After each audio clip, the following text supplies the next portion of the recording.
Moving on to the draft, there are a couple of prospects I want to talk about this week. And just going back to last week's episode, my feelings of what the plan will be for the Bills in this draft. And I had talked about, would they go cornerback first because it's seemingly the biggest, most glaring need?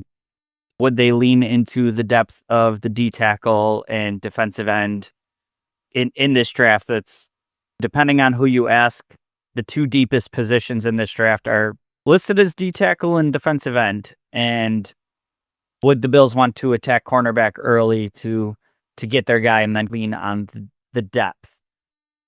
Today's exercise, I'm going the route of they're going to attack the needs that I see fit first. And for me, that's defensive tackle. And I don't really care about the depth of this draft. I want to get a marquee cornerstone player and at the D tackle position. And this also is predictive just in how much Brandon Beane and Sean McDermott talk about football still being one in the trenches, and two, just their history of having get-by guys at cornerback too, and locking up Benford to an extension solidifies this for me.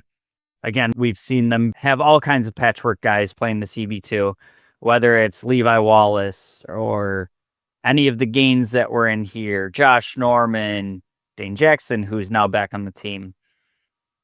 I think that this coaching staff has had so much success with cast-off guys and tail end of their career veterans and late round picks that I just don't see them tacking it as the first pick. And I could be completely wrong there. It could be completely dependent on how the board shakes out and who's available. There's a ton of things that go into the draft, especially considering, again, we don't have a top 10 pick. So you can get pretty predictive with how the first 9 picks might go. Whether you get the exact draft order right or just the players, you can have a good idea of who's going to be there. When you start talking about pick 30, it's a crapshoot. So for me, the number one prospect that's kind of a realistic target to me is Kenneth Grant. And for me, this is a dude that I have a really hard time seeing him make it to 30. Again, this is tough because when you're looking at mock drafts, it's a lot of how you think things will go. It's really hard to predict trades that would happen.